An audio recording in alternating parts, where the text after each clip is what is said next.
Benjamin Raghu మన మధ్యలో ఉన్నారు.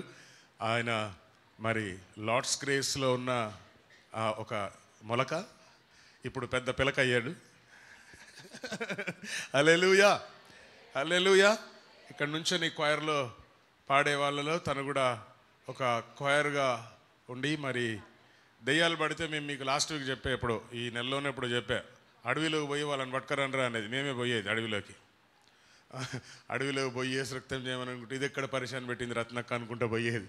అందులో ఈయనొకడు. స్తోత్రం. So I welcome bench to come forward and preaches the word of God. Let's all give him a warm welcome.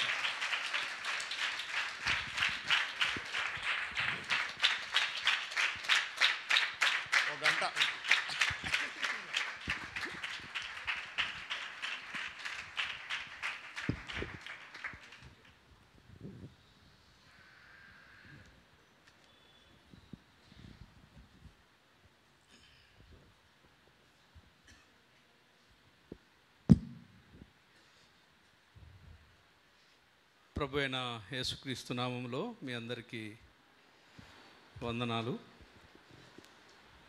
ఈ అవకాశం కల్పించిన దేవాది దేవునికి ముఖ్యంగా వందనాలు. జార్జ్ అన్నకు, సునీతక్కకు కూడా ప్రత్యేకంగా వందనాలు.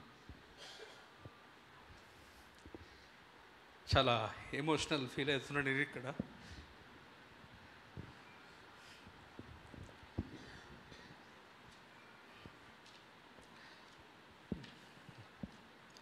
నేను ఇక్కడికి వచ్చినప్పుడు ఆల్మోస్ట్ 95 కదన్నా, 95 ఇక్కడికి వచ్చినప్పుడు నేను ఒక డ్రగ్గిస్ట్ని. భక్త కన్నప్ప అంటే పొగ ఊదడంలో భక్త కన్నప్పను. భయంకరంగా డ్రగ్స్ తీసుకుంటూ భయంకరమైన జీవితాన్ని జీవిస్తున్న టైంలో ఇక్కడ రక్షణ పొందకముందు ఇక్కడికి వచ్చిన నేను. కన్నా డేవిడ్ మా అన్న, బెల్లంపల్లి ప్రవీణ్ తెలుసు కదా, మీ అందరికీ తెలిసి ఉంటుంది అనుకుంటా. ప్రవీణ్ తెలుసు కదా, చాలా ఫేమస్ మ్యాన్. మాకు కాదు, ఆయననే. సరే, ప్రవీణ్, రమక్క అంటే ఇప్పుడు మీరు షారోన్ సిస్టర్ అని పిలుస్తున్నారు. రమక్క అక్క, నేను, కన్నా డేవిడ్ అంటే మా అన్న నల్గొండలో సేవ చేస్తున్న అన్న. అందరం ఒక రూమ్మేట్స్గా ఉండే. అందరం కలిసి అమలన్న మమ్మల్ని ఇక్కడికి పరిచయం చేసిండు. అమలన్న సింగపూర్లో ఉన్నాడు. తర్వాత అప్పుడు నేను ఇక్కడ వచ్చినప్పుడు నా పేరు రఘురామ్, నాకేం తెలియదు. కానీ ఇక్కడ అక్క ప్రేమ, మేము రత్నక్కను అక్కనే అని పిలుస్తాము. అక్క ప్రేమ, ఆమె ప్రోత్సాహము మమ్మల్ని బలపరిచి క్రీస్తులోకి రావడానికి దేవుడు సహాయం చేసిండు. దేవునికి స్తోత్రం, హల్లెలూయా. సో అప్పుడు నేను వచ్చినప్పుడు ఇక్కడ చర్చ్ బిల్డింగ్ కానీ మనకి ఇల్లు ఇక్కడ లేదు, అక్కడ ఉండే ముందు. ఆడ కూడా ఇంకా గుడిసె వేయలే మేము, షెడ్. గుడిసె అంటే షెడ్.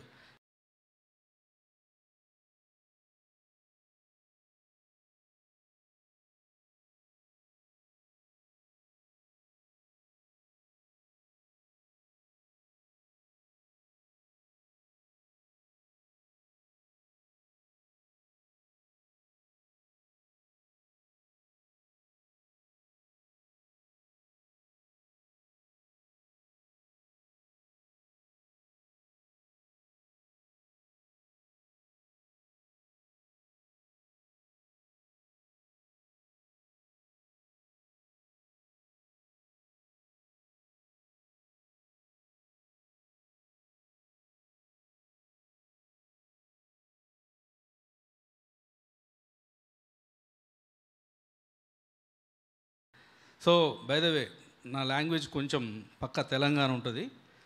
కరీంనగర్ నుండి వచ్చిన. హైదరాబాద్కి వచ్చి చదువుకున్నప్పుడు ఏమైనా మార్చుకుందామని ప్రయత్నం చేసిన, కానీ కాలే. మళ్ళీ పోయి కరీంనగర్ విలేజ్లో సేవ చేస్తున్నా కాబట్టి ఇక భాష మొత్తం కేసీఆర్ను చూసినట్టు అనిపిస్తుంది మీకు. సో కాబట్టి కొంచెం అర్థం చేసుకోండి. సో దేవుడు అక్కను వాడుకున్నాడు. ఆమె టెస్ట్ మని విని ప్రభు దగ్గరికి వచ్చి రక్షింపబడ్డ తర్వాత సువార్త చెప్పాలి, దేవుని సువార్తను చెప్పాలనే ఉద్దేశంతోనే బైబిల్ కాలేజ్కి వెళ్ళిన ఇక్కడ నుండి. ఆ నుంచి పురాన్లు అనే గ్రామానికి, కరీంనగర్ దగ్గర పురాన్లు అనే గ్రామం ఉంటుంది. ఆ గ్రామంలో సంఘం లేదు, క్రైస్తవులు లేరు. ఆ ప్రాంతానికి వెళ్ళి దేవుని యొక్క సువార్త ప్రకటించడం ద్వారా దేవుడు తన సంఘాన్ని కట్టుకున్నాడు. దేవునికి స్తోత్రం, హల్లెలూయా. ఈ 2000 సంవత్సరాల నుంచి, అంటే 2000 ఇయర్ నుండి 24 వరకు 6 మంత్స్ అయిపోయింది. అప్పటి వరకు ఆ గ్రామంలోనే ఉంటూ సువార్త ప్రకటిస్తూ పరిచర్య చేసిన మిషనరీ వర్క్ అంటారు కదా, ఒక మిషనరీగా నేను ఆ ప్రాంతానికి వెళ్ళి అక్కడ లీడర్స్ని తయారు చేసిన, మా సంఘానికి నాయకులుగా ఉండడానికి. సో వాళ్ళని తయారు చేసి వాళ్ళనే పాస్టర్స్గా అపాయింట్ చేసి ఇప్పుడు మళ్ళీ ఒక సబాటికల్ బ్రేక్ తీసుకున్నా. సో నాకు ఫ్యామిలీ ఉంది, నా భార్య రూత్ ఇక్కడే ఉంది, స్త్రీల మధ్యలో కూర్చుంది. సో నా భార్య, నాకు 2 పిల్లలు, రేచల్, అర్జున్ పాల్ అని పెట్టిండి ఏందని అనుకోకండి. అర్జున్ మా నాన్న పేరు, నా కొడుకు పెట్టిన. పాల్ నా ఇష్టం, బైబిల్లో ఆయన పేరు కూడా పెట్టిన, అర్జున్ పాల్ అని. సో నా బిడ్డ ఇప్పుడు కెనడాలో చదువుకుంటుంది, పీజీ చేస్తుంది. బాబు ఇంటర్ ఫస్ట్ ఇయర్లో ఉన్నాడు ఇక్కడే. సో ఇది నా పాపపు బ్యాక్గ్రౌండ్. పాపం నుంచి దేవుని కృప ద్వారా రక్షణ పొందిన, దేవుని కృప తప్ప ఇంకేమీ లేదు. సో నేను ఇక్కడికి వస్తే దేవుడు నాకు ఇక్కడ రక్షణ ఇచ్చిండు, దేవుడు ఆయన నా జీవితంలో కార్యం చేసిండు.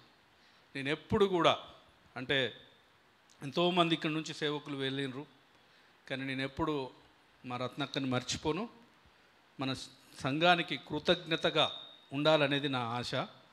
సో అందులో భాగంగానే నా కృతజ్ఞతగా నేను వచ్చి మీ మధ్యలో వాక్య పరిచర్య చేయడానికి నిలబడ్డాను.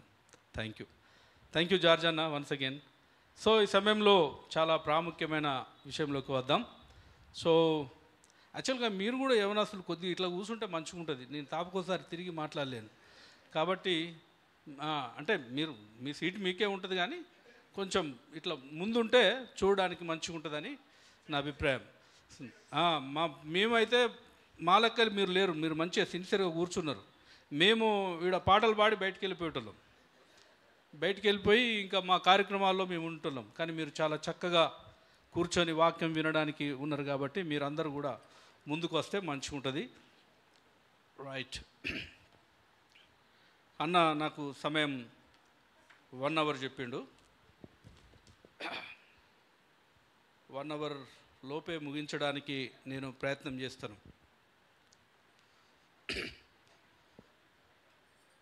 నా మెసేజ్కి నేను టైటిల్ ఇవ్వలేదు, మెసేజ్ అయిపోయిన తర్వాత మీరే టైటిల్ ఇవ్వాలి.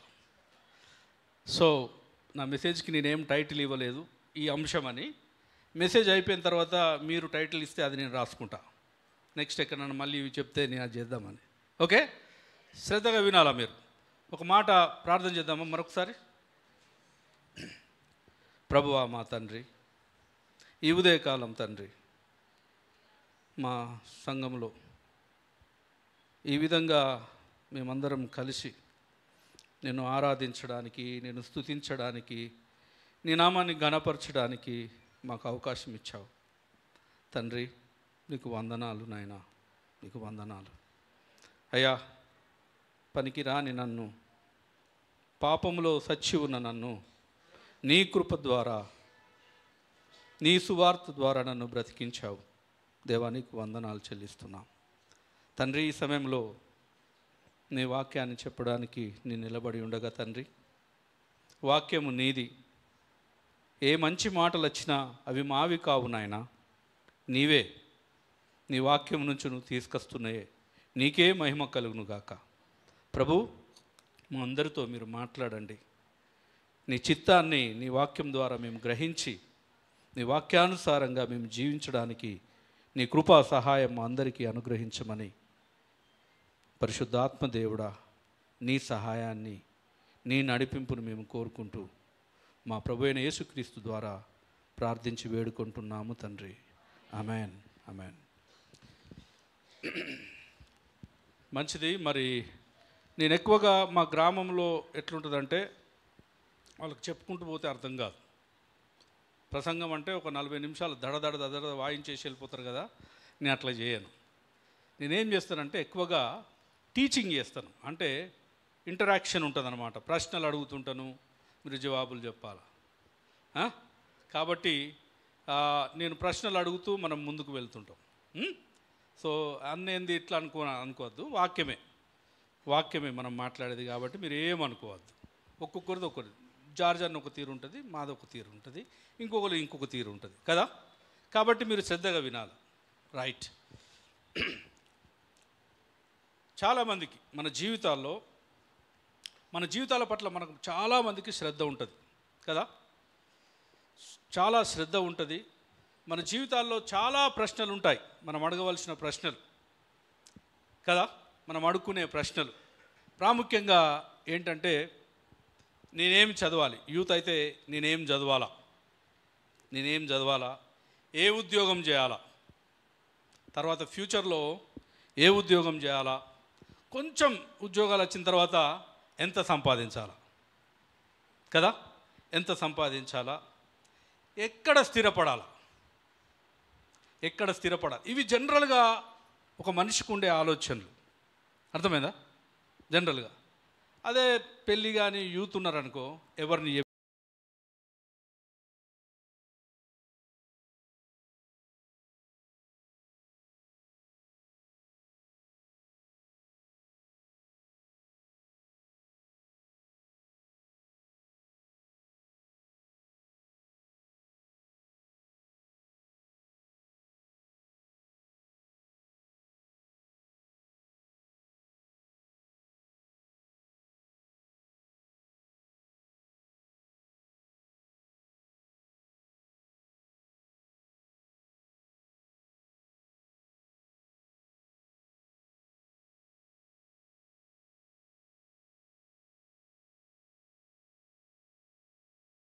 ఎక్కడ ఎవరిని పెళ్లి చేసుకోవాలా, ఎక్కడ స్థిరపడాలా, ఎంత సంపాదించాలా, ఇవన్నీ ప్రణాళికలు మనం వేసుకుంటూ ఉంటాం. వీటి గురించిన ఆలోచనలతో మనం ముందుకు పోతాం. చాలామంది యేసుక్రీస్తు దగ్గరికి వచ్చిన వాళ్ళు కూడా ఇవే, దీనికోసమే వస్తారు కూడా. ఎట్లా దేవుడు నన్ను దీవించాలా ఆర్థికంగా, ఆరోగ్యంగా. అవి తప్పని నేను అంటలేను, దేవుడు ఇస్తాడు, చేస్తాడు. కానీ ఇవి ప్రాముఖ్యంగా వీటి గురించి మనం ఆలోచిస్తుంటాం. కానీ నేను ఈరోజు మీకు చెప్పాలనుకునేది ఏంటంటే ఒక 5 ప్రశ్నలు వేసుకోవాలి. అవి అతి ప్రాముఖ్యమైన ప్రశ్నలు. వాటి మీద మన విశ్వాస జీవితాన్ని కట్టుకుంటే చాలా బాగుంటుంది, అద్భుతంగా ఉంటుంది మన జీవితం. అర్థమైందా? అవేంటో నేను చెప్తాను. మరి 5 ప్రశ్నలు, మరి 5టికి మనం ఈరోజు జవాబు ఇవ్వలేమేమో. మళ్ళీ దేవుడు కృపలో జార్జ్ అన్న మనకు అవకాశం కల్పిస్తే ఎంత అయితే అంత చూద్దాం. ఈరోజు ఒక ప్రశ్న ఏంటంటే, నేను ఈ లోకంలోకి ఎలా వచ్చాను?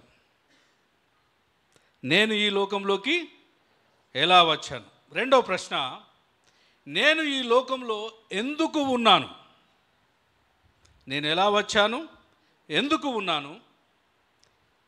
మూడో ప్రశ్న, నా యొక్క ప్రస్తుత స్థితి ఏమిటి? నాలుగోది, నేను ఎలా రక్షింపబడగలను? నేను ఏ విధంగా రక్షింపబడగలను? ఐదవది, నా యొక్క గమ్యస్థానం ఏమిటి? ఈ 5 ప్రశ్నలు ప్రతి విశ్వాసి, ప్రతి వ్యక్తి అడగవలసి ఉంది మన జీవితాలకు మనమే. నేను ఎక్కడి నుండి వచ్చినా, ఈ లోకంలోకి ఎలా వచ్చాను, ఈ లోకంలో నేను ఎందుకున్నాను, నా యొక్క ప్రస్తుత స్థితి ఏంది, నేను ఎలా రక్షింపబడగలను, నా యొక్క గమ్యస్థానం ఏంటి? ఇందులో మొట్టమొదటి ప్రశ్నకు మనం ప్లాన్ చేద్దాం. నేను ఈ లోకంలోకి ఎలా వచ్చాను? చూడండి, కీర్తనలు 100 3వ వచనం. ఎవరైనా నాకు సహాయం చేయాలా? నేను లేఖనాలు చెప్తున్నప్పుడు త్వరగా తీసి చదవాలా. యెహోవాయే దేవుడని తెలుసుకొనుడి. ఆయనే మనలను పుట్టించెను. మనము ఆయన వారము. మనము ఆయన ప్రజలము, మనము ఆయన ప్రజలము, ఆయన మేపు గొర్రెలము, ఆయన మేపు గొర్రెలము. ఈ వచనంలో ఒక ప్రశ్న, ఎవరు మనల్ని పుట్టించారు? దేవుడు కదా. యెహోవాయే మనలను పుట్టించను. అంటే మనం ఈ లోకంలోకి ఎలా వచ్చాం? చెప్పాలా? ఎలా వచ్చాం బ్రదర్స్? దేవుడే పుట్టించిండు. అర్థమైందా? దేవుడే మనల్ని సృష్టించండు. ఇంకొక వచనం చూడండి, 119వ కీర్తన 73. 119వ కీర్తన 73వ వచనం.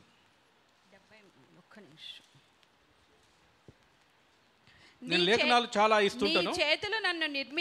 నీ చేతులు నన్ను నిర్మించి నాకు రూపు ఏర్పరచెను. నేను నీ ఆజ్ఞలను నేర్చుకొనున్నట్లు నాకు బుద్ధి దయచేయుము. చాలు. నీ చేతులు నన్ను నిర్మించి నాకు రూపు ఏర్పరచనంట. మనకు రూపాన్ని ఇచ్చింది ఎవరండి? ఎవరు? సో ప్రతి ఒక్కరు కూడా యూనిక్, ఒక ప్రత్యేకమైన వారు. మనల్ని సృష్టించింది దేవుడే. నువ్వు హఠాత్తుగా అనుకోకుండా భూమి మీదకి రాలేదు. నువ్వు రాకముందే నీ పట్ల దేవుని యొక్క ప్రణాళిక ఉంది. ఆయన ప్రణాళిక ప్రకారంగా మనకు రూపాన్ని ఇస్తూ ఈ లోకానికి దేవుడు మనల్ని అందరినీ కూడా పంపించాడు. హల్లెలూయా. మనము హఠాత్తుగా రాలేదు. నువ్వు అనుకున్నావు, నేను పోవాలనుకుని రాలేదు ఇక్కడికి. దేవుడే నిన్ను సృష్టించాడు. ఆయన మనకు రూపాన్ని ఇచ్చాడంట. ఆయన చేతులు మనల్ని నిర్మించాయని మనం చూస్తున్నాం. అంటే దేవుడు యొక్క గుణలక్షణాలు ఇక్కడ మనకి ఏం కనిపిస్తున్నాయి చెప్పండి? దేవుని యొక్క గుణలక్షణాలు ఏం కనిపిస్తున్నాయి మనకి ఇక్కడ? దేవుడు ఏమై ఉన్నాడు? దేవుని యొక్క గుణలక్షణాలు ఏం కనిపిస్తున్నాయి? దేవుడు మనకు రూపాన్ని కలగజేశాడు, మనకు రూపాన్ని ఇచ్చాడు. ఆయన చేతులే మనల్ని నిర్మించాయి, ఆయననే మనల్ని పుట్టించాడు. అంటే దేవుడు ఎంత గొప్పవాడై ఉండాలి. ఆయన గొప్పతనం ఏర్పడుతుంది ఇక్కడ, కనిపిస్తుంది కదా. కనిపిస్తుందా లేదా? ఎవరైనా మనిషిని తయారు చేయగలుగుతారా? పోనీ కన్ను, చెయ్యి, ఏం చేయలేము ఇట్లా. మీకు తెలుసా అండి, మీకున్న ఏలుముద్రలు ప్రపంచంలో ఎవరికైనా ఉన్నాయా? ఈ ఐస్ రేస్ అంటారు కదా, అవి ఎవరికైనా ఉన్నాయా? దేవుడు అద్భుతంగా ఆశ్చర్యకరంగా మనల్ని సృష్టించాడంట. 139వ కీర్తనలో ఉంటుంది ఆ మాట. నువ్వు నన్ను కలుగజేసిన విధము చూడగా నాకు ఆశ్చర్యమును భయమును కలుగుతుంది. ఎందుకు భయం కలుగుతుందంటే దేవుడు ఎంత గొప్పవాడై ఉన్నాడు, దేవుడు ఎంత గొప్పగా నన్ను సృష్టించాడు. ఇక్కడ ఉన్న వారిలో ఎవరమైనా సేమ్ పర్సన్ ఇక్కడ ఉన్నామా? ప్రపంచంలో ఉన్నామా? ఎవరం లేం. అద్భుతంగా దేవుడు మనల్ని సృష్టించాడు. ఆశ్చర్యకరంగా, మనం ఆశ్చర్యపోయే విధంగా దేవుడు మనల్ని సృష్టించాడు. దేవుణ్ణి అందును బట్టి దేవుణ్ణి మనం ఆరాధించాలి. దేవునికి కృతజ్ఞత అందుకు చెల్లించాలంటే నిన్ను నువ్వు చూసుకొనే దేవుని స్తుతించాలంట. నీ అలాంటి రూపం ఎవరికి లేదండి. నువ్వు యూనిక్, ఒక అద్భుతమైన వ్యక్తివి. దేవుడు ఆశ్చర్యంగా నిన్ను సృష్టించాడు. నువ్వు హఠాత్తుగా భూమి మీదకి రాలేదు. ఆ విషయాన్ని నువ్వు ఎప్పుడూ కూడా జ్ఞాపకం చేసుకోవాలా. అర్థమైందా? కానీ మనం ఏం చేస్తుంటామంటే మనుషులను చాలా జడ్జ్ చేస్తుంటాం. ఈయన నల్లగా ఉన్నాడు, ఈమె పొట్టిగా ఉన్నది. రూపాన్ని ఎవరిచ్చారండి? అంటే ఒక వ్యక్తిని నువ్వు వెక్కిరిస్తున్నావు అంటే ఎవరిని వెక్కిరిస్తున్నట్టు? సృష్టికర్త దేవుణ్ణే నువ్వు వెక్కిరిస్తున్నావు. అర్థమైందా? ప్రతి ఒక్కరూ హ్యాండ్సమ్ అండి, అందగాలే, అందంగా ఉండేవాళ్ళే. నీలాగా లేరు, నీలాగా ఎవ్వరు లేరు, ఉండరు కూడా కదా. ప్రతి ఒక్కరం వాళ్ళు ఎంత నల్లగున్నా, తెల్లగున్నా, పొట్టిగున్నా, కర్రెగున్నా కూడా అద్దం ముందు పోతే ఒక స్మైల్ ఎత్తాం కదా. స్మైల్ వేసుకున్నా ఎందుకు? You are beautiful. నువ్వు అద్భుతంగా సృష్టించబడ్డావు. ఆశ్చర్యంగా సృష్టించబడ్డావు, అందును బట్టి దేవునికి కృతజ్ఞతాస్తుతులు చెల్లించాలా.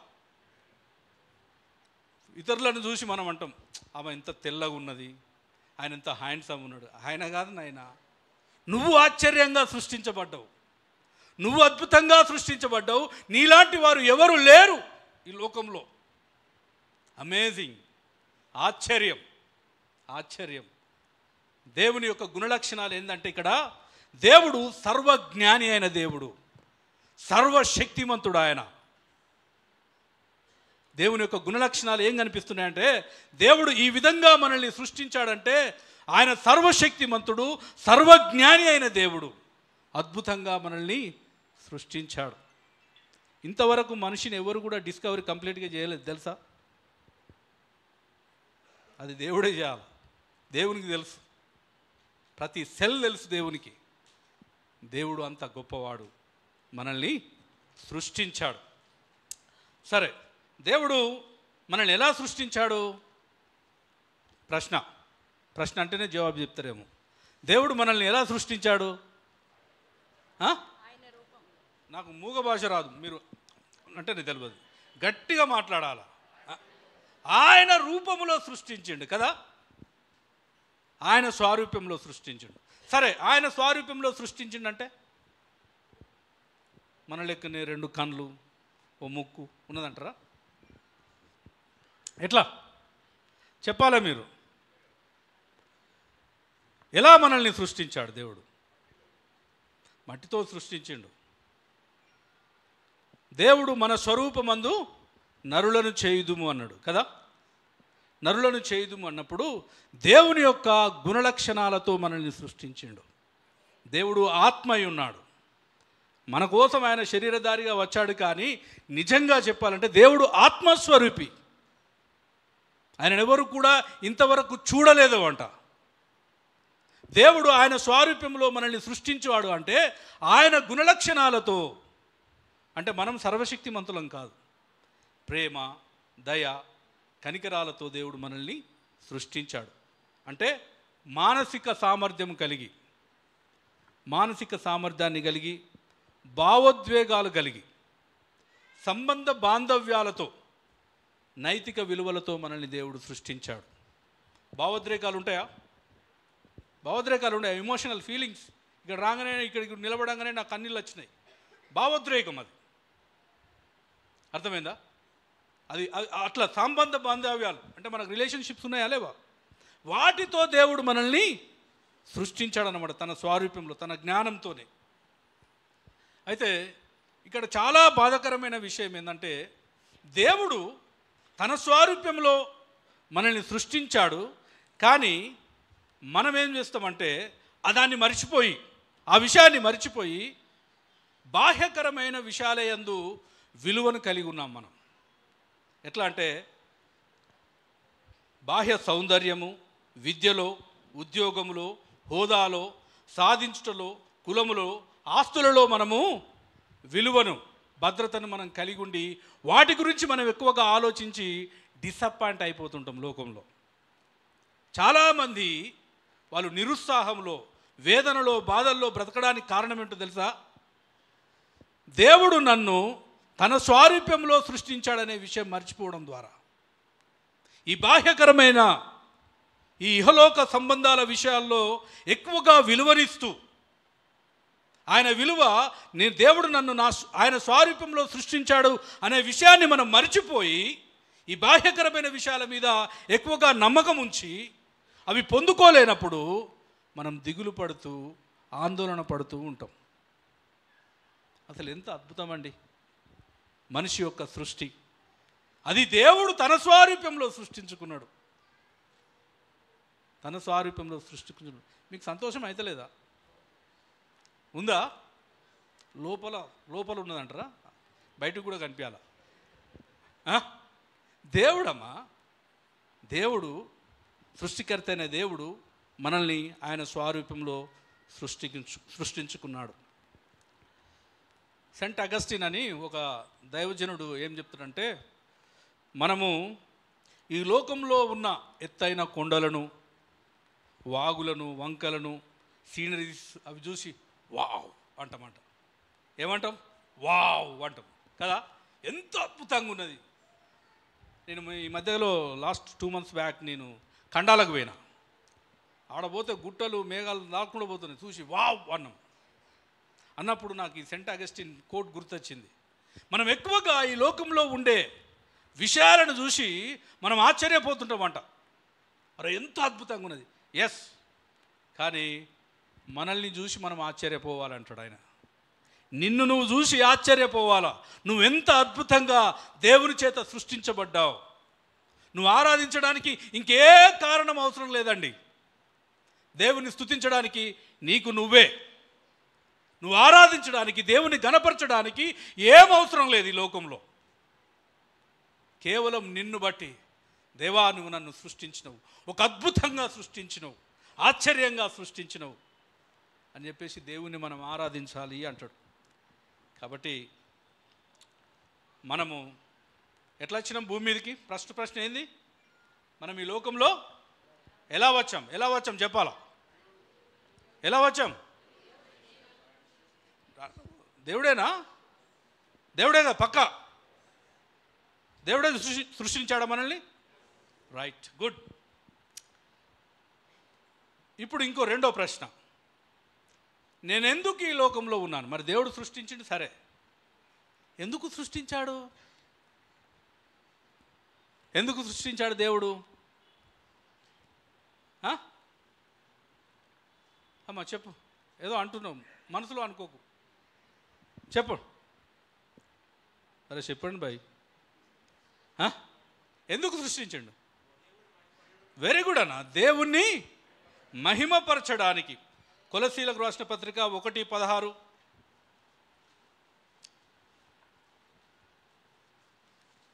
కొలసీలకు రాసిన పత్రిక 1:16.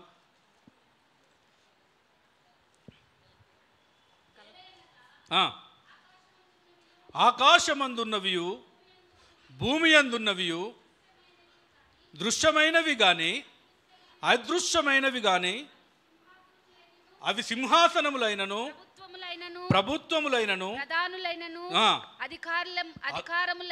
అధికారములైనను సర్వమును ఆయన యందు సృజింపబడెను. ఆయన బట్టి సృజింపబడెను. సర్వమును ఆయన ద్వారా ఆయన నామమును బట్టి సృజింపబడెను. సర్వము ఆయన ద్వారా ఆయన నామమును బట్టి ఆయనను బట్టి సృజింపబడెను. ఆయనను బట్టే సృజింపబడ్డాయి. ఎవరిని బట్టి సృజింపబడ్డాయండి? ఎవరి కోసం సృజింపబడ్డాయి? ఎవరి కోసం? నీ కోసమా? ఆయన కోసమే. We are created for God. అర్థమైందా? మనము దేవుని కోసం సృష్టించబడ్డాం, దేవుని వలన సృష్టించబడ్డాం. అది అండి నిన్ను సృష్టించడానికి దేవుని యొక్క ఉద్దేశం ఏంటంటే నువ్వు ఆయన కోసము, ఆయన మహిమ కోసం నువ్వు సృష్టించబడ్డావు. మనం ఎక్కడ పొరపాటు చేసినామో తెలుసా క్రైస్తవులుగా? ఈ విషయము మనకు దేవుని వాక్యంలో చాలా ఉన్నాయి. ఇంకా మీకు లేఖనాలు ఇస్తా. దేవుడు తన మహిమ కోసమే, తన కోసమే మనల్ని సృష్టించుకున్నాడు అంటే. యెషయా గ్రంథము 43:7 చదవండి. యెషయా గ్రంథము 43:7.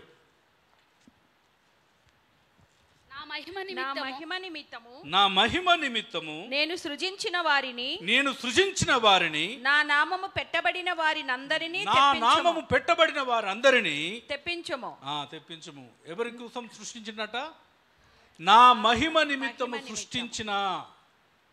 మనుషులు ఎందుకోసం సృష్టించబడ్డారండి? మనం ఎందుకోసం సృష్టించబడ్డాం? దేవుని యొక్క మహిమ కోసం మనం సృష్టించబడ్డాం. దేవుడు సమస్త సృష్టిని తన కోసమే, తన మహిమ కోసమే సృష్టించుకున్నాడు. అయితే మరి మనం ఆయన మహిమ కోసం జీవిస్తున్నామా? ప్రశ్న. ఇప్పుడు ఒక పెన్నో, టీవో, ఈ స్పీకరో ఒక ఉద్దేశంతో తయారు చేయబడ్డది. ఈ మౌత్ పీస్ మనం మాట్లాడడానికి. ఇది పనిచేయలేదు అనుకో, మౌత్ పీస్ మనం మాట్లాడాలి, ఇది పనిచేస్తలేదు. ఏం చేస్తాం? దీన్ని పక్కకు పడేస్తామా లేదా? కదా. మరి దేవుడు మనల్ని తన మహిమ కోసం చేసుకున్నప్పుడు మనం ఆయన మహిమ కోసం బ్రతకపోతే మనం ఏం చేయాలి? చెప్పండి. ఈరోజు ఉదయం లేచిన తర్వాత ప్రార్థన చేస్తామా చేయమ్మా? చేస్తాం. దేవా నన్ను కాపాడుము, నన్ను బాగు చేయి, నన్ను నడిపించు, చర్చి ఫెలోషిప్కి వెళ్తున్నా సహాయం చేయి, ట్రావెల్లో తోడుగా ఉండు. ఇవి చేస్తుంటాం జనరల్గా. ఈ దినమంతా తోడుగా ఉండు. ప్రభువా, నేను నీ మహిమ కోసం సృష్టించబడ్డాను. ఈరోజు నిన్ను ఘనపరచడానికి, మహిమపరచడానికి నీ కృప దయచేయని ప్రార్థన చేసినామా? అంటే దేవుడు మనల్ని ఎందుకు సృష్టించాడో ఆ విషయాన్ని మనం గ్రహించకుండా మనం దేనికోసం బ్రతుకుతున్నామంటే మన కోసం. మన కోసమే మనం బ్రతుకుతున్నామండి. మీ దినాల్లో అన్యజనుల ఎదుట ఆయన నామము దూషించబడడానికి కారణము దేవుని యొక్క ఉద్దేశాన్ని మనం మరిచిపోయి మన కోసం మనం బ్రతుకుతున్నాం కాబట్టే మనం ఆత్మీయంగా కూడా ఎదగడం లేదు. అర్థమవుతుందా? దేవుడు రెండో ప్రశ్న ఏంటంటే, నేను ఎందుకు ఈ లోకంలో ఉన్నానంటే దేవుని మహిమ కోసమే. కానీ మనం చేసిన పాపం ఏంటి? మానవులు జనరల్గా చేసే పాపాలు ఏంది చెప్పండి? ముఖ్యంగా క్రైస్తవులు అబద్ధాలు ఆడడం, దొంగతనం చేయడం, నరహత్య చేయడం. అది నరహత్య అంటే సీక్రెట్గా చేస్తారనుకో, లోపల ద్వేషిస్తే చాలు నరహత్య చేసినట్టే అన్నాడు కదా. ఇంకేం చేస్తాం? వ్యభిచారాలు చేస్తాం కదా. ఇలాంటివి ఉంటాయి, చాలా ఉన్నాయి. వాటన్నిటికంటే ముందు నువ్వు చేస్తున్న పాపం ఏందో తెలుసా? దేవుని మహిమ కోసం జీవించకపోవడం. మనం పాపం అంటే అబ్బా వీడు దొంగరా, వీడు నరహత్ర, వీడు తాగుబోతురా అని వాళ్ళను మనం తీర్పు తీరుస్తూ ఉంటాం. కానీ పాపం మనమే చేస్తున్నాము, దేవుని మహిమ కోసం జీవించకుండా. మనం చేస్తున్న పాపం ఏంటంటే దేవుడు మనల్ని ఏ ఉద్దేశంతోనైతే సృష్టించాడో ఆ ఉద్దేశం ప్రకారం, ఆ చిత్త ప్రకారము జీవించకపోవడమే భయంకరమైన పాపం. అర్థమవుతుందా అండి? నువ్వు అనుకోవచ్చు, నేను దొంగతనం చేయట్లేదు, నేను మర్డర్ చేయట్లేదు, వ్యభిచారం చేయట్లేదు, నేను ఎలాంటి పాపం చేయట్లేదు అని నువ్వు హ్యాపీగా నీ క్రైస్తవ జీవితాన్ని కొనసాగిస్తున్నావేమో. నువ్వు ఒక మోసంలో ఉన్నావు. అది కాదు. దేవుని యొక్క ఉద్దేశం ఏంటంటే తన మహిమ కోసం మనల్ని సృష్టించుకున్నాడు. మనల్ని రక్షించింది కూడా తన కోసమే, తన మహిమకు కీర్తి కలగడానికి. ఎఫెసీయులకు రాసిన పత్రిక 1:11-12 వచనాలు చూడండి ఒకసారి. ఎందుకు దేవుడు మనల్ని రక్షించాడు? మరియు క్రీస్తునందు ముందుగా నిరీక్షించిన మనము తన మహిమకు కీర్తి కలగజేయుటకు దేవుడు తన చిత్త ప్రకారమైన సంకల్పమును బట్టి మనల్ని ముందుగా నిర్ణయించి. చాలక ఎందుకు మనల్ని ముందుగా నిర్ణయించాడంటే తన మహిమకు కీర్తి కలగడానికి.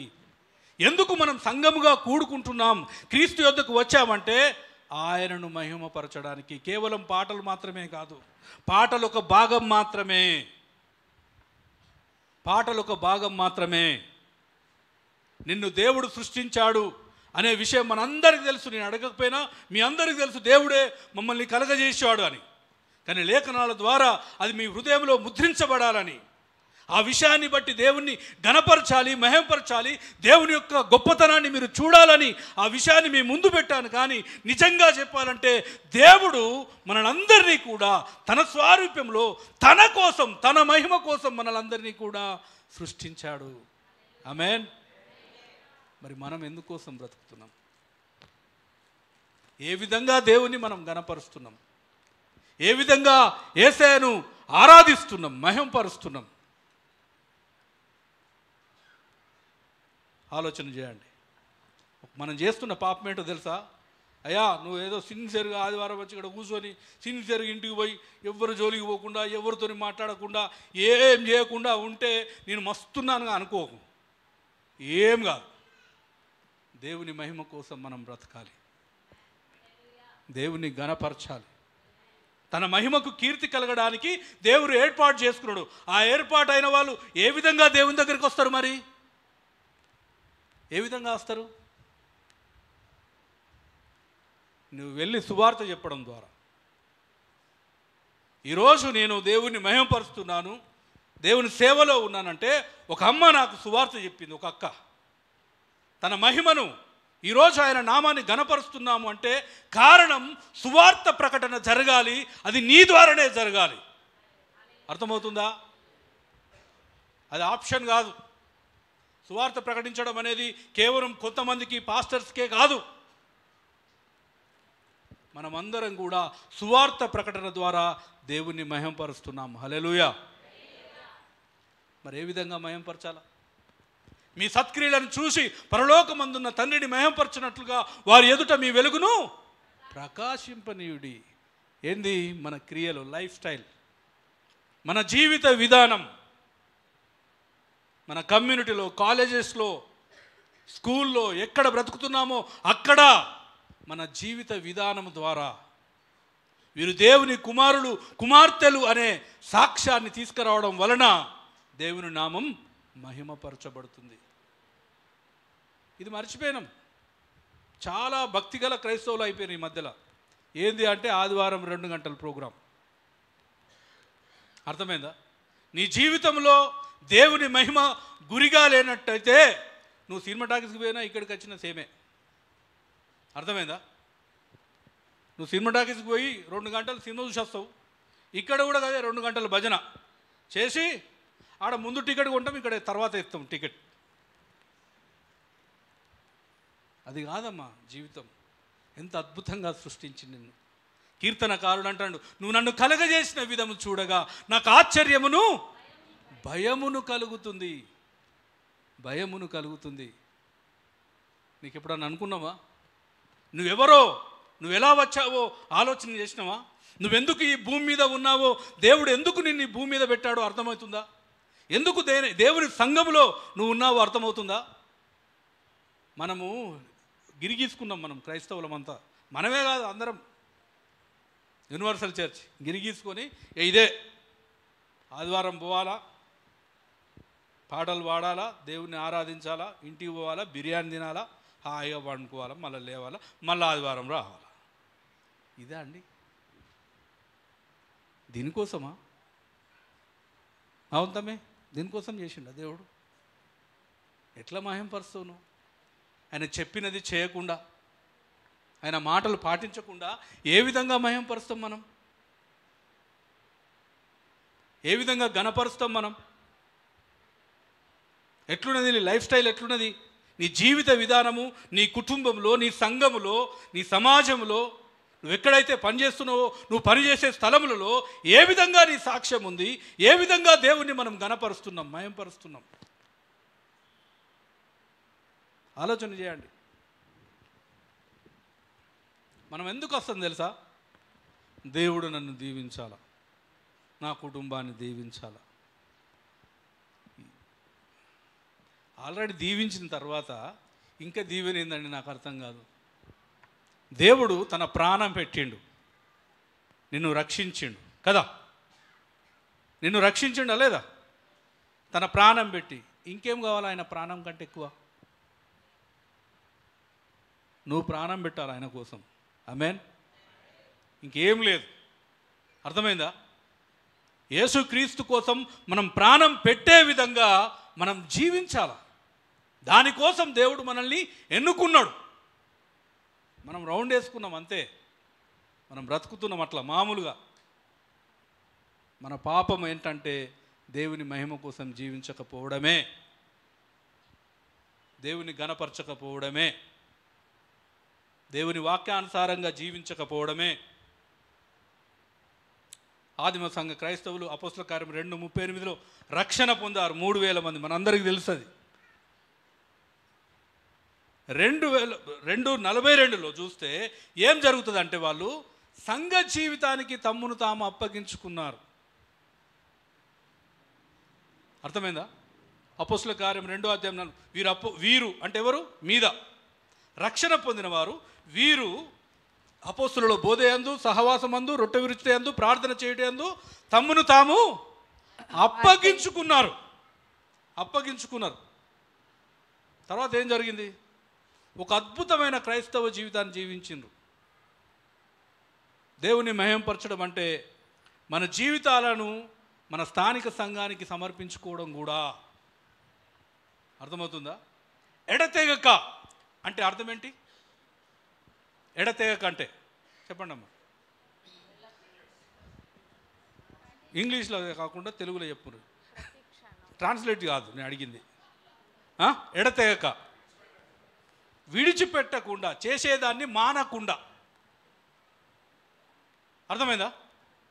సో మీరందరూ రెగ్యులర్ ఫెలోషిప్లు ఉన్నారా? గుడ్.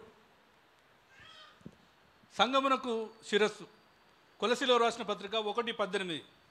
సంగమను శరీరమునకు ఆయనే శిరస్సు, ఆయనకు అన్నింటిలో ప్రాముఖ్యము కలుగు నిమిత్తము ఆది సంభూతుడుగా ఉన్నాడంట. ఆయన ఈ సంఘానికి శిరస్సుగా ఉన్నాడు. అంటే ఆయననే లీడర్, అధ్యక్షుడు. ఆయన ఆధ్వర్యంలో ఈ సంఘమంతా నడిపించబడుతుంది. ఆయనకు మన ప్రార్థన ద్వారా, వాక్యం ద్వారా, ఆరాధన ద్వారా ఆయనను గణపరచడానికే సంఘానికి శిరస్సుగా ఉన్నాడు యేసు ప్రభు. సో మన సంఘ సహవాసము ద్వారా, ఫెలోషిప్ ద్వారా నిజంగా దేవుడు మహిమపరచబడుతున్నాడా? నీ డిసిప్లిన్, క్రమశిక్షణ ద్వారా. అక్క నాకు టైం చెప్పింది వచ్చినప్పుడు, అంటే 10 o'clock ఉండాలి రఘు అన్నది. అంటే సరే అక్క, నేను 10 o'clock ఉన్నా. కానీ 10 o'clock మేము వచ్చినప్పుడు ఆ వెనక కుర్చీలన్నీ ఖాళీ ఉన్నాయి, అవన్నీ ఖాళీ ఉన్నాయి. అక్కడ ఒక 2-3 లైన్లు ఉన్నాయి, ఇక్కడ కొంతమంది ఉన్నారు. సో మీరు టైం పాటించకపోతే క్రీస్తును గణపరిచినట్ట? ఆయన సంఘానికి ఎవరు శిరస్సు? జార్జన్ననా? జార్జన్న కాపరి, కాయడానికి ఉన్నాడు, ఆయన శిరస్సు కాదు. ఈ సంఘానికి శిరస్సు యేసుక్రీస్తు. మనం ఎవరి కోసం వస్తున్నాం? జార్జన్నను హ్యాపీ చేయడానికా, లేకపోతే సునీతక్కను హ్యాపీ చేయడానికా? ఎందుకు సంఘం ఎందుకు ఉనికిలో ఉంది? దేవుని మహిమ కోసం కదా. దేవుని మహిమ కోసం, తన మహిమకు కీర్తి కలగడానికే మనల్ని అందరినీ రక్షించుండు. సంఘం అందుకోసమే ఉంది. మరి నువ్వు సమయం పాటించడం వలన నువ్వు ఎవరిని కనపరుస్తున్నావు? ఎవరిని కనపరుస్తున్నారండి? మరి మీరు ఎప్పుడు వస్తున్నారు? అది మహిమపరచడం కాదు, అది గణపరచడం కాదు. వచ్చే వారం చూద్దాం, చెక్ చేద్దాం. మీ సమయం పాటించడం వలన కూడా దేవుని మనము మహిమపరుస్తున్నాం. మన క్రియల ద్వారా, మన జీవిత విధానం ద్వారా దేవుణ్ణి మహిమపరుస్తున్నాం. చాలా విషయాలు ఉన్నాయి సంఘంలో చెప్పాలంటే, దేవుణ్ణి ఏ విధంగా మహిమపరచచ్చు. నీకు టైం దొరికినప్పుడు రావడము, టైం ఉంటే రావడము, అది కాదు అసలు నువ్వు క్రీస్తును ఆరాధించడం. ఈ సంఘానికి శిరస్సు ఆయననే. ఆయన మహిమ కోసమే సంఘం ఉనికిలో ఉంది. ఏ విధంగా గణపరచాలి? మనం సమయం పాటించానా లేదా? ముందే రావాలి. సరే, సీఎం వచ్చిండు అనుకో మిమ్మల్ని కలవడానికి, మీకు అపాయింట్మెంట్ ఇచ్చిండు, 10 గంటలకి ఇక్కడ ఉండాలా అందరూ. అది పోనీ, ఒకవేళ టైంకి వస్తే ₹1,00,000 బహుమానం అని పెట్టారనుకోండి, ఏం చేస్తారు మీరు? టైంకి వస్తే ₹1,00,000 ఇస్తాం అంటే ఏం చేస్తారు? గంట ముందే వస్తామంటున్నాడు తమ్ముడు. నేనంట ముందు రోజే వస్తారని నేనంట. 1,00,000 అంటే దాని అర్థం ఏంటంటే, డబ్బుకి ఇచ్చిన విలువ మీరు దేవునికి ఇవ్వడం లేదు. డబ్బు ₹1,00,000 ఇస్తానంటే ముందే వస్తాం గంట, లేకపోతే ముందు రోజే వస్తాం కదా. అంటే డబ్బుకు, ధనానికి ఇచ్చిన విలువను మీరు క్రీస్తు సంఘమునకు శిరస్సుగా ఉన్న క్రీస్తుకు ఇవ్వడం లేదని నాకు అర్థమవుతుంది. అదా అండి? చెప్పండి. అదా గణపరిచే విధానం? అదా దేవుణ్ణి మహింపరిచే విధానం? అందుకోసము మనల్ని రక్షించిండా? తనను మహింపరచడానికి కదా, తనని గణపరచడానికి కదా. కాబట్టి దయచేసి మీరు మీ జీవితంలో ఈ విషయాన్ని మీరు తెలుసుకోలేకపోతే, దేవుని మహిమ కోసం నేను ఉనికిలో ఉన్నాను, సంఘముగా ఉన్నాను అనే విషయం మీకు అర్థం కాకపోతే మనం అన్ని విషయాల్లో బ్లండర్ మిస్టేక్స్ చేస్తుంటాం. మనం చేస్తున్న ప్రతి పని ఆయన మహిమ కోసమై ఉండాలి, ఆయన నామ ఘనత కోసమై ఉండాలండి. దేవుడు అందుకోసం మనల్ని ఎన్నుకున్నాడు, అందుకోసమే యేసయ్య ప్రాణం పెట్టిండు, దేవుని కోసమే మనల్ని సృష్టించుకున్నాడు, దేవుని కోసమే. మీకు ఈ మాట దేవుని కోసమే మహిమ, ఆయన కోసమే, ఆయన మహిమ కోసమే అన్నప్పుడు మరి మీకు ఒక ప్రశ్న రావాలా, ఇదేంటి మాకంటూ ఏమీ లేదా, అంతా దేవుని కోసమేనా? మన ప్రాకులాట అంత ఎంత ఏమిటి తెలుసా? నేను పేరు ఎట్లా సంపాదించుకోవాలా, ఎట్లా ధనం, నా ఘనత ఎట్లుండాలా, నా పేరు ఎట్లుండాలా, నా ఫ్యూచర్ ఎట్లుండాలని మనం గీసుకుంటాం. కానీ ఆల్రెడీ దేవుడు డిజైన్ చేసిండు, మీరు నా మహిమ కోసం, నా కోసం ఉండాలని. ఇలాంటి మాటలు మాట్లాడుతున్నప్పుడు మరి దేవుడు స్వార్థపరుడు అంటారా? అట్లెట్లా భయ్, కాదా? చెప్పండి, దేవుడు స్వార్థపరుడు కదా? ఆయన కోసమే సృష్టించుకున్నాడు కదా, ఆయనకే మహిమ రావాలంటున్నాడు కదా. నీకోసం ఏమీ లేదు, ఒక రక్షణ తప్ప నీకోసం ఏమీ లేదు, ఉచితంగా వచ్చింది. చెప్పండి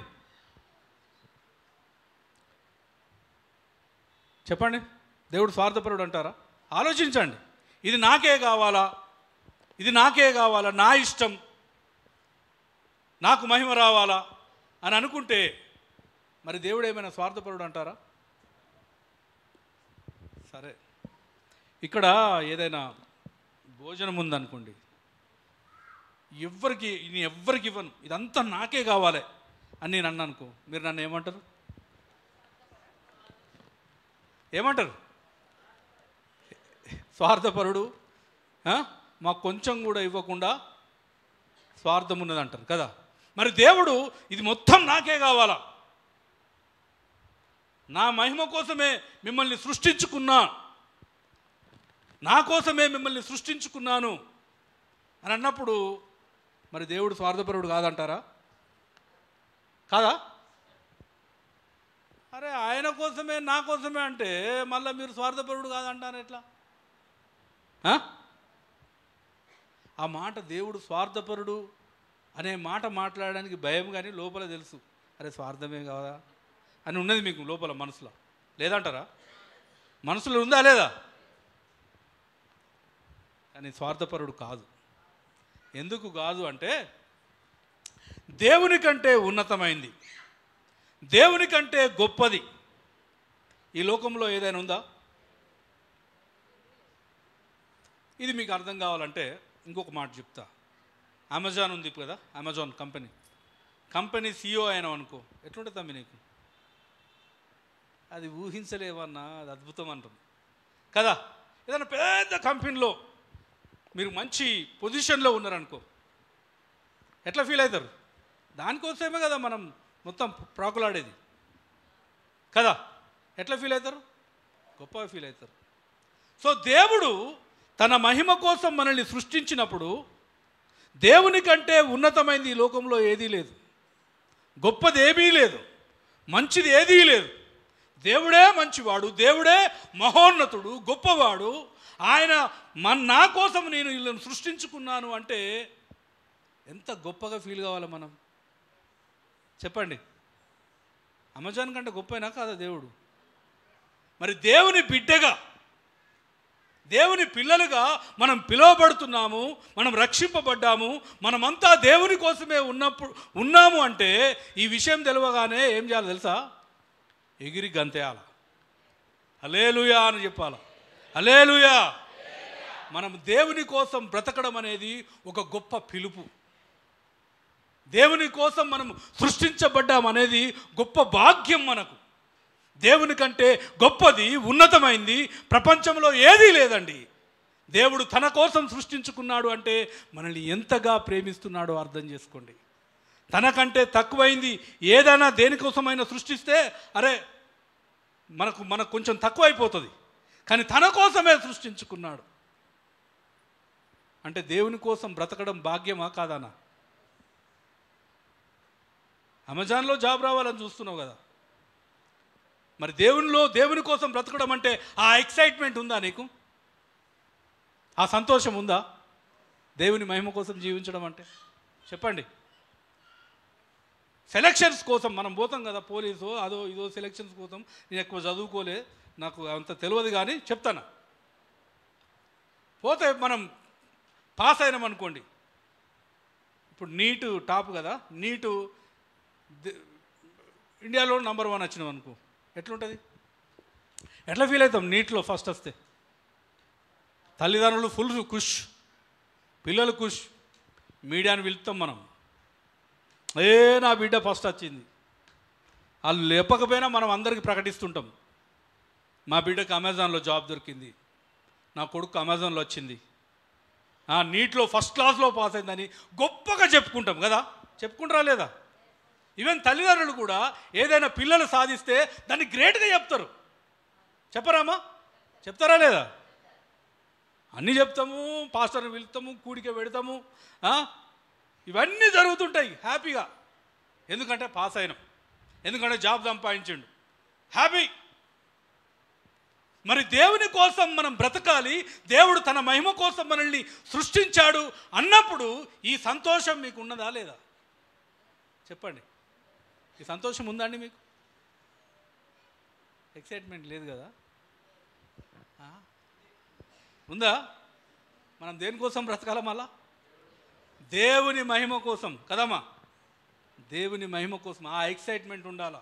నేను దేవుని కోసం ఉన్నాను, దేవుడు తన స్వారూప్యంలో నన్ను సృష్టించాడు, తన కోసం నేను బ్రతకాలా, తన మహిమ కోసం నేను జీవించాలా, ఆ సంఘం కోసం నేను బ్రతకాలా అనే ఆలోచనలు ఉండాలి. సంఘం కోసం తర్వాత నేను మళ్ళీ దేవుడు అవకాశం ఇచ్చినప్పుడు మాట్లాడతా. చాలా విషయాలు ఉన్నాయి సంఘం కోసం, చాలా విషయాలు ఉన్నాయి. సంఘముగా మనం దేవుణ్ణి ఏ విధంగా ఘనపరచాలో, ఏ విధంగా మహిమపరచాలో ఉంది. కాబట్టి ప్రియమైన సహోదరులారా, సహోదరిలారా, ఈరోజు నువ్వు సంతోషించాల్సింది ఏంటంటే దేవుడు నన్ను సృష్టించాడు, తన మహిమ కోసం సృష్టించాడు. నేను ఎవరి కోసం బ్రతకాలి ఇప్పుడు? దేవుని మహిమ కోసమే. నేను చేస్తున్న పనులలో దేవునికి మహిమ వస్తుందా? నేను ప్రవర్తించే విధానము దేవునికి మహిమ వస్తుందా? ఇలాంటిగా దేవుని మహిమను గురిగా పెట్టుకొని మన జీవితాన్ని కట్టుకుంటే అప్పుడు పవిత్రంగా, పరిశుద్ధంగా దేవునిలో మనం ఎదగలుగుతాం. లేదంటే లేదండి. ప్రభు అంటాడు యోహాను సువార్త 17వ అధ్యాయంలో 4వ వచనం, ఒకసారి చదవండి. యోహాను సువార్త. నేను టైం చూసుకొని మీదికి రాలేదు, నాకు సిగ్నల్ ఇవ్వండి మీరు, నేను దిగిపోతాను. యోహాను సువార్త. చేయుటకు నీవు నాకు ఇచ్చిన పని నేను సంపూర్ణంగా నెరవేర్చి భూమి మీద నిన్ను మహిమపరిచితిని. ఏం చేసిండంట? చేయుటకు నువ్వు నాకు ఇచ్చిన పనిని సంపూర్ణముగా చేసి భూమి మీద నిన్ను నేను మహిమపరిచాను. ప్రభు అయిన యేసు తండ్రి అయిన దేవుణ్ణి ఒక మానవునిగా ఆయన ఏదైతే పనిని అప్పగించాడో ఆ పనిని సంపూర్ణముగా చేసి దేవుణ్ణి మహిమపరిచాడు. మరి నీకేం పనియలే కదా ప్రభు? ఇచ్చాడా లేదా? అరే ఏం పని ఇవ్వలేదా దేవుడు? మనం జీవించాలా, క్రీస్తు ప్రతిబింబాలుగా ఈ లోకంలో జీవించాలని గొప్ప పనిని మనకిచ్చాడు. అర్థమవుతుందా? క్రీస్తు రాయబారులుగా ఉండాలని, క్రీస్తు సువార్తను ప్రకటించాలని, సంఘం యొక్క క్షేమాభివృద్ధి కోసం జీవించాలని చాలా పనులు ఉన్నాయండి మనకు. వాటన్నిటి ద్వారా కూడా దేవుని నామం మహిమపరచబడాలనే గురితో మనం ఈ లోకంలో బ్రతకాల. ప్రభు అంటున్నాడు, చేయుటకు నువ్వు నాకు ఇచ్చిన పనిని సంపూర్ణముగా చేసి ఈ భూమి మీద నిన్ను మహిమపరిచాను, ఇప్పుడు నాకు ఆ మహిమతో నన్ను మహిమపరచు అంటున్నాడు. భూమి మీదికి రాకముందు నాకే మహిమ అయితే ఉన్నదో ఆ మహిమతో నన్ను మహిమపరచు అంటున్నాడు. మనం కూడా అండి, మనం క్రీస్తు యొక్క మహిమై ఉన్నాం. తన మహిమలోకి మనం ప్రవేశించబోతున్నాం. అక్కడ ఆ మహిమను పొందుకోవాలంటే ఇక్కడ నువ్వు మహిమపరచాలా. అర్థమవుతుందా? ఈడ నువ్వు దేవుణ్ణి మహిమపరచకపోతే ఆ మహిమలో ప్రవేశించడం కొద్దిగా ఆలోచించాలి. ఏం ఆలోచిస్తున్నాం, ఎక్కడ సమయం గడుపుతున్నాం, ఏ విధంగా దేవుని మహిమ గురించి ఆలోచిస్తున్నాం. అర్థమైందా? ఏదో ఆదివారం వచ్చిపోడు కాదు, రండి, రావాల్సిందే. సంఘ సహవాసానికి ఎడతెగకుండా ఉండాలా. కానీ మండే నుంచి మన జీవితం ఆరంభించబడుతుంది. మన కుటుంబంలో ఉంటాం. అర్థమైందా? దేవుని సన్నిధిలో మనం ఉంటాం. మనం ఏ విధంగా దేవుని మహిమపరుస్తున్నాం, ఏ విధంగా దేవుణ్ణి ఘనపరుస్తున్నామో మనం ఆలోచించాలి. ఇప్పుడు ఏంటి మనం చేసిన పాపం ఏంది చెప్పండి? మనం చేసిన పాపం ఏంది? దొంగతనమా? అవన్నిటి నుంచి దేవుడు విడుదల చేసిండు. విడుదల చేసి తన ప్రాణం పెట్టి మనల్ని విడుదల చేసి, ఏది నరహత్య, దొంగతనం, ఇవన్నీ విడుదల చేసి మనల్ని నీతిమంతులుగా చేసిండు. పరిశుద్ధులు అని పిలుస్తున్నాడు. నీతిమంతులం, పరిశుద్ధులుగా దేవుడు సంఘాన్ని తయారు చేసిండు. ఎందుకోసము? తన మహిమకు కీర్తి కలగడానికి. మనం చేసిన పాపం ఏంటంటే తన మహిమ కోసం జీవించకపోవడం, ఆయన మహిమ కోసం నువ్వు ఆలోచించకపోవడం. ప్రియమైన సహోదరులారా, మనం అందరం కూడా దేవుని మహిమ కోసం బ్రతకాల. ప్రతి దినము ఆలోచించాలా. లేవగానే నువ్వు చేస్తున్న మొట్టమొదటి ప్రార్థన ఏంటంటే, ప్రభువా నాకు సహాయం చేయి, నాకు సహాయం చేయి, నిన్ను ఘనపరచాలి, నిన్ను మహిమపరచాలి. అర్థమవుతుందా? సో మరి నాకు ఇచ్చిన సమయం అయిపోయింది. కాబట్టి నెక్స్ట్ దేవుని చిత్తమైతే మళ్ళీ వారం వచ్చినప్పుడు మనం ఈ పాపము నుంచి ఎలా బయటికి వస్తాము, ఏ విధంగా ఇంకెక్కువగా దేవుని మహిమ కోసం జీవిస్తామో ఆ విషయాలను మనం జ్ఞాపకం చేసుకుందాం. ఓకే, ప్రార్థన చేసుకుందాం ఒక మాట. రైట్. ప్రభువా మా తండ్రి, ఈరోజు నీ వాక్యం ద్వారా మమ్మల్ని దర్శించావని మేము నమ్ముచున్నాం. అవును ప్రభువా, నీవే మమ్మల్ని సృష్టించిన వాడవు. నువ్వు చాలా చాలా గొప్ప దేవుడవు తండ్రి. నీ కార్యములు గంభీరమైనవి, అవి ఆశ్చర్యములు తండ్రి. అవును ప్రభువా, కీర్తనకారుడు అన్నట్టుగా ప్రభువా, నువ్వు మమ్మల్ని కలగజేసిన విధము చూడగా నాకు ఆశ్చర్యమును భయమును కలుగుతుంది. అవును తండ్రి, ఎంత గొప్పవాడవు తండ్రి. నాయనా, ఎంత గొప్ప జ్ఞానము నాయనా నీది. నువ్వు ఆశ్చర్యకరుడవు నాయనా, నువ్వు అద్భుతాలు చేసే దేవుడవు, నువ్వు మహోన్నతుడవు, నువ్వు సర్వశక్తిమంతుడవు. నిన్ను మేము ఊహించలేము, వర్ణించలేము, నిన్ను వివరించలేము నాయనా. తండ్రి, మమ్మల్ని నువ్వు జ్ఞాపకం చేసుకున్నటకు మేము ఏ పాటి వారము నాయనా. నువ్వు చాలా చాలా గొప్ప దేవుడవు తండ్రి. పాపములో సచ్చి ఉన్న మమ్మల్ని తండ్రి నీ కుమారుడైన యేసు క్రీస్తు ద్వారా బ్రతికించినావు. నీ కృప చేత మాత్రమే మేము రక్షణ పొందినాం. మా నీతి క్రియలు కానీ మా మంచితనము కానీ ఏమీ లేదు ప్రభువా. మా పాపము నిన్ను సిలువ వేసింది తండ్రి. దయచేసి ప్రభువా, ఈరోజు నువ్వు మాతో మాట్లాడినావు ప్రభువా. నీ మహిమ కోసం జీవించకపోవడమే పాపము తండ్రి. నీవు మమ్మల్ని నీ మహిమ కోసమే సృష్టించుకున్నావు. నీ మహిమ కోసం మేము జీవించే కృపను మాకు దయచేయండి. ప్రతి దినము మా చదువులో, ఉద్యోగాల్లో, ఇండ్లలో, ఇంటి పనుల్లో కూడా నీ మహిమను వెతకడానికి, నీ యందు ఆనందించడానికి, నీ గొప్పతనాన్ని జ్ఞాపకం చేసుకొని నీవు మమ్మల్ని నీ స్వారూప్యములో చేశావన్నే ఆనందముతో తండ్రి తృప్తిగా మా కుటుంబాల్లో మేము బ్రతకడానికి సహాయం చేయండి. మా కోసం నువ్వు ప్రాణం పెట్టినావు ప్రభువా. ఇంకా మేము ఏం అడగగలము, ఏమి ఆశించగలము తండ్రి? మాకేమున్నా లేకపోయినా ప్రభువా, తృప్తిగా సంతోషంగా నువ్వు మమ్మల్ని సృష్టించావు. నీ మహిమ కోసం, నీ కోసమే సృష్టించావు. అనే ఆనందముతో మేము బ్రతకడానికి కృప చూపించండి. దేవా నీకు వందనాలు. ఇక్కడున్న ప్రతి బిడ్డను నువ్వు దర్శించావని మేము నమ్ముచున్నాం నాయన. సత్యాన్ని నువ్వు బయలుపరిచావు. నీ మహిమ కోసమే మేమందరం బ్రతకాలని, నీ మహిమ కోసమే మేము జీవించాలని ప్రభువా మా తండ్రి, సంఘ బిడ్డలందరినీ పేరు పేరున మీరు దీవించి నీకు మహిమ కోసం నిలబెట్టుకొని వాడుకోండి తండ్రి. నీ సువార్తను ప్రకటించుటకు సహాయం చేయండి. అదేవిధంగా మా సంఘ కాపురులైన తండ్రి జార్జనను, సునీతక్కను మీరు జ్ఞాపకం చేసుకోండి. వారిని కూడా మీరు దీవించి ఆశీర్వదించి బలపరచండి.